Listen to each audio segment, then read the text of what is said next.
नमस्कार friends, welcome to basics and beyond. Engineering mechanics की अगर आप प्रिपरेशन कर रहे हैं एसएससी जेईई मेंस के लिए, तो इसके दो तरीके आमतौर पर बहुत मशहूर हैं। पहला, आप कोई किताब उठाएं या यूट्यूब चैनल पे जाएं और एसएससी जेईई की सारी थ्योरीज पढ़ें। और दूसरा सबसे बेहतरीन तरीका जो माना जाता है वो ये है कि आप प्रीवियस ईयर क्वेश्चंस को उठाएं, उन क्वेश्चंस के थ्रू कॉन्सेप्ट को समझने की कोशिश करें। और हम अपनी इस वीडियो में हम अपने चैनल पर जो है सेकेंड अप्रोच के साथ बढ़ेंगे। और आज हम अपनी इस वीडियो में उन दो क्वेश्चनों की बात करेंगे जो 2018 में इंजीनियरिंग मैकेनिक्स पर बेस्ड थे। तो जानना चाहते हैं, जो सबसे पहला जो सवाल था उसमें क्या दिया गया था। उसमें दिया गया था कि देयर इज अ बॉक्स, एक बॉक्स है जो कि एक प्लेन सरफेस पर रखा गया है, but this is not smooth, this is rough plane surface. और कहा जा रहा है कि 180 न्यूटन का जो है फुल फोर्स लग रहा है, 180 न्यूटन का फुल फोर्स लग रहा है। क्वेश्चन को बहुत अच्छे से समझ लीजिए, क्योंकि ये डायग्राम बनाकर वहाँ नहीं दिया गया था, question was in the form of statement. तो वहाँ पे इस तरह कहा गया था कि अ box is placed on a rough horizontal surface and 180 Newton का जो फोर्स है वो लग रहा है, फुल नेचर का फोर्स लग रहा है 30 डिग्री पर, हॉरिजॉन्टल से 30 डिग्री के एंगल पर। और इस तरीके से लग रहा है कि जो लगने वाला फोर्स है ये सिर्फ और सिर्फ इस ब्लॉक को जस्ट मूव करता है, जस्ट मूव करता है जो है इस प्लेन सरफेस पर। और दूसरी कंडीशन में कहता है कि अगर यही जो फोर्स है वो 220 न्यूटन का पुश फोर्स लगे, यानी कि धक्का देते हुए लगे फोर्स, ऐसा फोर्स जो धक्का दे रहा हो, पुश नेचर का फोर्स लगे 220 न्यूटन का, again making 30 degree with the horizontal. तो क्वेश्चन में पूछा गया था what is the weight of this block and what is the coefficient of friction between the block and the rough surface। तो साफ साफ समझ में आ रहा है कि coefficient of friction के बारे में बात हो रही है, रफ सरफेस दिया है, मतलब ये क्वेश्चन जो है फ्रिक्शन नेचर का है, फ्रिक्शन से बिलोंग करता है, मतलब फ्रिक्शन से जुड़े हुए कॉन्सेप्ट को हमें समझना है। देखिए फ्रिक्शन क्या है। फ्रिक्शन एक ऐसा फोर्स है, फ्रिक्शन फोर्स अपने आप में एक ऐसा फोर्स है जो कि मोशन को अपोज करता है। तो जो भी डायरेक्शन, जिस डायरेक्शन में मोशन हो रही होगी या मोशन होने की कोशिश करेगा, उस डायरेक्शन के बिल्कुल उसके ऑपोजिट डायरेक्शन में ये फोर्स काम करता है। तो जैसे कि आप मान के चलें कि ये कोई प्लेन सरफेस है और इस पर हमने कोई ब्लॉक रख दिया। अब इस ब्लॉक पे अगर मैं इस डायरेक्शन में फोर्स लगाता हूँ तो फ्रिक्शन फोर्स, अगर इस ब्लॉक पर मैं इस डायरेक्शन में फोर्स लगाता हूँ तो फ्रिक्शन फोर्स जस्ट इसके ऑपोजिट काम करेगा। आपको साथ ही साथ ये समझना है कॉन्सेप्चुअली यहाँ पर कि जब भी आप किसी ब्लॉक को किसी प्लेन सरफेस पर रखते हैं और मूव कराने की कोशिश करते हैं, किसी सरफेस पर रख देते हैं, तो दो तरीके के फोर्स काम करते हैं। एक तो ब्लॉक का वेट जो कि नीचे की ओर काम करेगा, और दूसरा ब्लॉक के वेट को सपोर्ट करने के लिए जो रिएक्शन ये सरफेस देगा, रिएक्शन वो जो कि अपवर्ड जाएगा, रिएक्शन। तो रिएक्शन जो है ये सरफेस और ब्लॉक के बीच में आएगा। अब ध्यान देने वाली बात ये है कि जो रिएक्शन फोर्स है, रिएक्शन फोर्स ये सरफेस और ब्लॉक के जो कनेक्शन है, जो कांटेक्ट है, कांटेक्ट पॉइंट, सरफेस और ब्लॉक का जो कांटेक्ट पॉइंट है, सरफेस और ब्लॉक का जो कांटेक्ट प्लेन है, जो कांटेक्ट लाइन है, ये कांटेक्ट लाइन, ठीक है, इसके परपेंडिकुलर होता है। जबकि फोर्स ऑफ फ्रिक्शन जो है, फोर्स ऑफ फ्रिक्शन इसके पैरेलल होता है।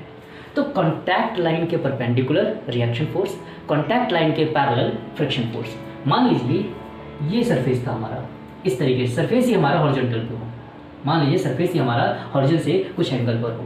अब इसके ऊपर आप ब्लॉक को रख दें, और जब आप इसके ऊपर आप ब्लॉक को रखेंगे तो इस कांटेक्ट लाइन के परपेंडिकुलर जो जाएगा वो रिएक्शन होगा। और इस अगर मान लो हम फोर्स ऊपर की ओर लगा रहे हैं तो फ्रिक्शन फोर्स पीछे की ओर काम करेगा, क्योंकि हमें मोशन जो है ऊपर की ओर करनी है, और फ्रिक्शन कहाँ काम करेगा, नीचे की ओर। तो फ्रिक्शन जो है इस प्लेन सरफेस के पैरेलल होगा।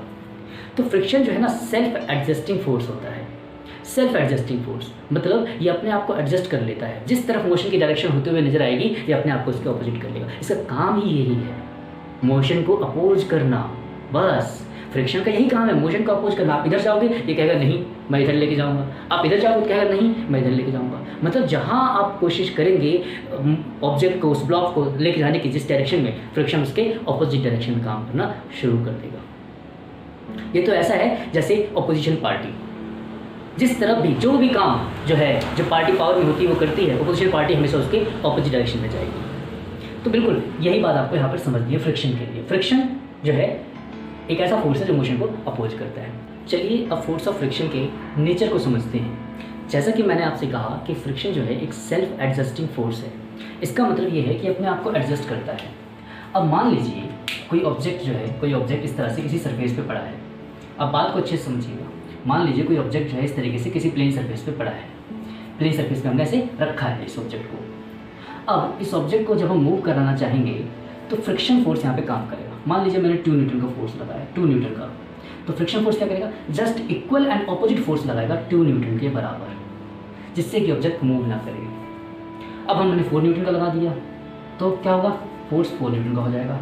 हमने 6 न्यूटन का लगा दिया, 6 न्यूटन का हो जाएगा। फिर एक समय ऐसा आएगा कि हम इतना फोर्स लगा देंगे कि जो फोर्स है ना, ये जो फोर्स है ये इस ऑब्जेक्ट को जस्ट मूव करना स्टार्ट करेगा, जस्ट मूव करना स्टार्ट करेगा।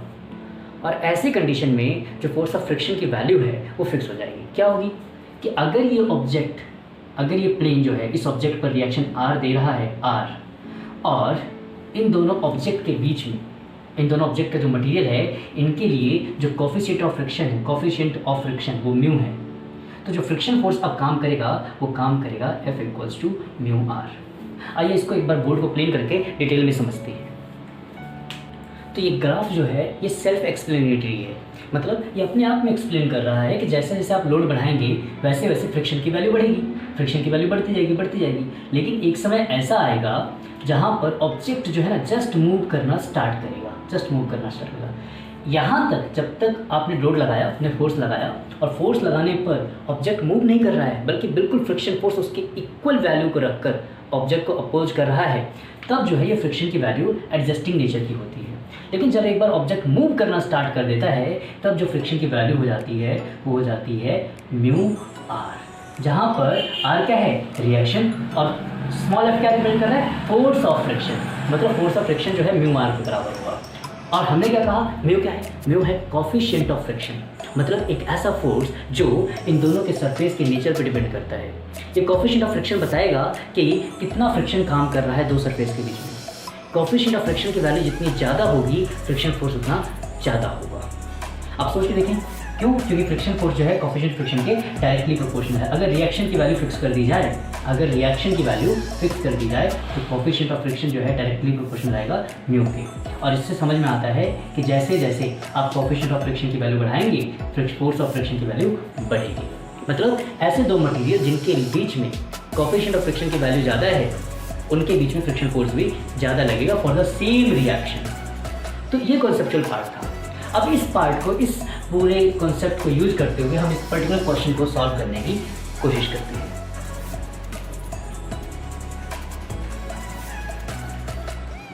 तो क्वेश्चन के हिसाब से जो पहली कंडीशन थी वो ये था कि इस ब्लॉक पर 180 न्यूटन का पुल लग रहा है। तो 180 न्यूटन का जो पुल लग रहा है इसकी वजह से ओवरऑल जो रिलेशन हम डेवलप करते हैं जरा उसकी ओर ध्यान देते हैं कि जब इस ऑब्जेक्ट पर, इस ब्लॉक पर 180 न्यूटन का, अब यहाँ पर हम 2 डायमेंशनल फिगर बनाएंगे, 180 न्यूटन का पुल लग रहा है 30 डिग्री के एंगल पर, इस तरह से 30 डिग्री के एंगल पर 180 न्यूटन का पुल लग रहा है हॉरिजॉन से। तो जो कंपोनेंट जो फोर्स का कंपोनेंट, क्योंकि इस 180 न्यूटन को हम वेक्टर रेजोल्यूशन के हिसाब से एक इसके परपेंडिकुलर और एक जो है हॉरिजॉन के पैरेलल, मतलब एक वर्टिकल डायरेक्शन में और एक हॉरिजॉन्टल डायरेक्शन में रिजॉल्व कर सकते हैं, ब्रेक कर सकते हैं। तो 180 न्यूटन को जब मैं ब्रेक करूँगा तो एक इसका कंपोनेंट आपको जो मिलेगा, एक कंपोनेंट आपको जो इसका मिलेगा वो आपको मिलेगा एक्स डायरेक्शन में, जिसे हम क्या कहेंगे, इस हॉरिजॉन्टल डायरेक्शन में इसको कहेंगे 180 cos थीटा, जहाँ थीटा क्या है, ये 30 डिग्री है। मतलब हॉरिजॉन्टल डायरेक्शन में जो फोर्स लग रहा है वह है 180 cos 30 डिग्री। मतलब आप जिस साइड से एंगल बनता है ना, जिस साइड से एंगल बनता है उस तरफ cos लगता है और उसके ऑपोजिट साइड पे हम साइन लगाते हैं। ये हो जाएगा इस तरफ 180 sin 30 डिग्री। मतलब अब इस 180 न्यूटन का जो फोर्स है ये हमारे लिए मीनिंगलेस हो गया है। क्यों? क्योंकि हमने इसको 2 पार्ट में ब्रेक कर दिया है। ये कुछ ऐसा लग रहा है जैसे 180 sin 30 न्यूटन का फोर्स हम जो है वर्टिकल डायरेक्शन लगा रहे हैं और 180 cos 30 का जो फोर्स है हम हॉरिजॉन्टल डायरेक्शन लगा रहे हैं। और जब दोनों को एक साथ देखेंगे तो ये बिल्कुल इसके जैसा लगेगा जैसे 180 न्यूटन का फोर्स हम जो है 30 डिग्री के एंगल पे लगा रहे हैं। तो इस तरीके से हमने फोर्स को रिजॉल्व कर दिया। अब क्योंकि ये ब्लॉक इस रफ सरफेस पे रेस्ट कर रहा है तो इसका कोई अपना वेट होगा W, और क्योंकि ये प्लेन इस ब्लॉक को सपोर्ट कर रहा है तो ओवरऑल इसका कुछ रिएक्शन होगा, ऐसे रिएक्शन R, तो R रिएक्शन होगा। अब ये ओवरऑल एनालिसिस था। और क्योंकि ऑब्जेक्ट जो है, अब देखो ऑब्जेक्ट हमारा सरफेस से उठेगा नहीं, हमें ऊपर की ओर नहीं मूव कराना है। क्या कंडीशन दी है कि पुल लग रहा है कि जस्ट ये उस प्लेन सरफेस पर, रफ प्लेन सरफेस पर मूव कर रहा है। तो जस्ट मूव कराने के आप क्या देख रहे हैं, फोर्स कहाँ लग रहा है, हॉरिजॉन्टल डायरेक्शन में। कितना, 180 cos 30 डिग्री। 180 cos 30 डिग्री का अगर फोर्स लग रहा है तो फोर्स ऑफ फ्रिक्शन लगेगा, और जस्ट मूव कर रहा है, जस्ट मूव कर रहा है, इसका मतलब फोर्स ऑफ फ्रिक्शन की वैल्यू किसके बराबर होगी, म्यू आर के बराबर। मतलब फ्रिक्शन फोर्स निकालने के लिए हमें म्यू आर चाहिए। तो एक बात समझ में आया कि जो फ्रिक्शन फोर्स है यहाँ पर ये म्यू आर के बराबर होगा, और जो कि बराबर होगा 180 cos 30 डिग्री के बराबर। क्यों, क्योंकि इतना फोर्स मूव कराना चाहता है तो इतना ही फ्रिक्शन फोर्स लगेगा जो इसको अपोज करेगा। यही हमने कंसेप्ट में सीखा था। तो वापस बात करते हैं, अब जरा इक्वेशन को देखें, इस इक्वेशन को अलोंग द वर्टिकल। जब आप अलोंग द वर्टिकल देखते हैं, अलोंग वर्टिकल डायरेक्शन, जब आप अलोंग वर्टिकल डायरेक्शन देखते हैं तो आप क्या पाएंगे कि ये जो ओवरऑल जो फोर्स है, रिएक्शन प्लस दिस कंपोनेंट, ये इस कंपोनेंट, वेट के कंपोनेंट को बैलेंस कर रहा है। तभी जो है ना ऑब्जेक्ट ऊपर जा रहा है ना ऑब्जेक्ट नीचे जा रहा है। मतलब जो वेट है ये r प्लस 180 साइन थीटा के बराबर है। तो अगर अगर weight component r plus 180 sine 30 के बराबर है तो जो रिएक्शन कंपोनेंट कितना आएगा, वो हो जाएगा दिस वेट माइनस 180 साइन 30 के बराबर। हमें रिएक्शन मिल गया, इस तरीके से हमें रिएक्शन मिल गया। अब इस रिएक्शन की वैल्यू अगर हम यहाँ प्लेस कर दें तो हम लिख सकते हैं, ओवरऑल हम यहाँ लिख सकते हैं, क्या लिख सकते हैं कि force of friction equals to mu, reaction क्या है, W माइनस 180 साइन 30 डिग्री, और साथ ही साथ ये किसके बराबर होगा, 180 cos 30 डिग्री के बराबर होगा। तो एक इक्वेशन हमारे पास ये आ जाती है। क्यों, क्योंकि इस इक्वेशन में आप देखिए दो वेरिएबल है, ये डायरेक्ट सॉल्व नहीं होगा। इस इक्वेशन में दो वेरिएबल हैं, आप ये देखें, एक तो म्यू और एक W। तो आपको दोनों चीज़ें पता करनी है। इसका मतलब आपको एक दूसरी इक्वेशन चाहिए। ये कंडीशन है, जितने वेरिएबल उतनी इक्वेशन। तो आपके पास दो वेरिएबल्स हैं, दोनों वेरिएबल एक ही इक्वेशन में हैं। इसका मतलब आपको एक इक्वेशन ऐसी और चाहिए जिसके बाद आप इस क्वेश्चन को सॉल्व कर सकते हैं। तो आइए दूसरी कंडीशन की तरफ देखते हैं, जो कि हमें दूसरी जो इक्वेशन है ये दूसरी कंडीशन से मिलेगी। इसी तरीके से आप सेकंड कंडीशन पर ध्यान दीजिए। सेकंड कंडीशन पे 220 न्यूटन का पुश लग रहा था। तो पुश मतलब जनरली डाउनवर्ड डायरेक्शन, क्योंकि अगर पीछे से धक्का देंगे तो जो वेक्टर वो कैसे काम करेगा, ऐसे काम करेगा। अब ये 220 न्यूटन जो है अगेन हॉरिजन से 30 डिग्री का एंगल बना रहा है, 30 डिग्री का। तो हमने फिर से इस 220 न्यूटन को दो पार्ट्स में ब्रेक कर दिया। Along the vertical, but this time since it is acting downward तो डाउनवर्ड होगा, and along the horizontal in the again x direction. और साथ ही साथ आप देखें W कंपोनेंट फिर से वेट डाउनवर्ड काम करेगा, ओवरऑल रिएक्शन इस प्लेन की वजह से ऊपर की ओर काम करेगा, और फोर्स ऑफ फ्रिक्शन फिर से म्यू आर जो कि इस लगने वाले फोर्स को जस्ट अपोज कर रहा हो। क्यों, क्योंकि ऑब्जेक्ट जस्ट मूव करने वाला है, तो फोर्स कितना रहेगा, म्यू आर। ये बात समझ में आ रही है? तो बिल्कुल अब यही समझेंगे। तो हम क्या करेंगे, हम ये लिख सकते हैं कि force of friction mu R equals to 220 cos 30। एक तो बात ये हो गई। दूसरा, अगर हम अलॉन्ग द डायरेक्शन देखें तो क्योंकि ये ऑब्जेक्ट ना तो ब्लॉक ऊपर जा रहा है ना नीचे आ रहा है, इसका मतलब ऊपर लगने वाला फोर्स नीचे लगने वाले फोर्स के बराबर है। तो अलॉन्ग वर्टिकल जब आप सॉल्व करेंगे तो आप क्या लिखेंगे, R equals to W plus 220 sine 30 degree. तो ये बात क्लियर हो गई। तो रिएक्शन की वैल्यू आ गई। तो इसका मतलब आप इसको अगर रिएक्शन की वैल्यू को यहाँ पर प्लेस करेंगे, you will get mu W plus 220 sine 30, ठीक है, इक्वल्स टू 220 cos 30। अब ये जो ओवरऑल जो क्वेश्चन है, ये जो इक्वेशन है, इसको हम नाम देते हैं इक्वेशन 2। अब क्या है, अब आपके पास दो इक्वेशन है, दो वेरिएबल है, दो इक्वेशन है, दो वेरिएबल। ये मैथमेटिक्स का काम है, आपको पता है।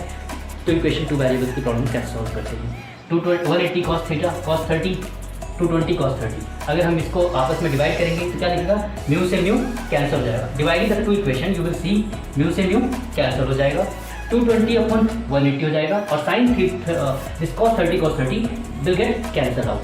तो cos 30 कैंसिल हो जाएगा, 180 और 220 जो है ये डिवाइड हो जाएगा। और आप क्या मिलेगा एक साइड पे, W प्लस 220। चलो डिवाइड करके देखते हैं। तो डिवाइडिंग 2 by 1, अगर 2 को 1 से डिवाइड कर दें you will get W plus 220 sine 30 upon W minus 180 sine 30 equals to 220 upon 180। इस वैल्यू को सॉल्व कर लें, जैसे ही आप इक्वेशन सॉल्व करेंगे आपको W की वैल्यू मिल जाएगी, और W की वैल्यू अगर आप किसी भी एक इक्वेशन में पुट करते हैं तो आपको म्यू की वैल्यू मिल जाएगी, और यही हमसे क्वेश्चन में पूछा था। So this was the concept जो लगाकर आपको क्वेश्चन को सॉल्व करना था। I hope previous year question के थ्रू SSC JEE में जो इंजीनियरिंग मैकेनिक्स के कॉन्सेप्ट्स हैं उनको पढ़ने का तरीका ही आपको पसंद आया होगा, आपने इससे काफ़ी कुछ सीखा होगा। साथ ही साथ दोस्तों, आप वीडियो के साथ बने रहिए, आप वीडियो को अंत तक देखिए, आप चैनल के साथ बने रहें। अगर चैनल पे आप बिल्कुल नए हैं और आपने वीडियो अंत तक अभी तक देखी है, इसका मतलब ये वीडियो आपके काम की रही है। तो दोस्तों प्लीज़ आप वीडियो को लाइक करें, सब्सक्राइब करें और अपने दोस्तों के साथ शेयर करें। मिलते हैं अगली वीडियो के साथ बहुत ही जल्द। धन्यवाद।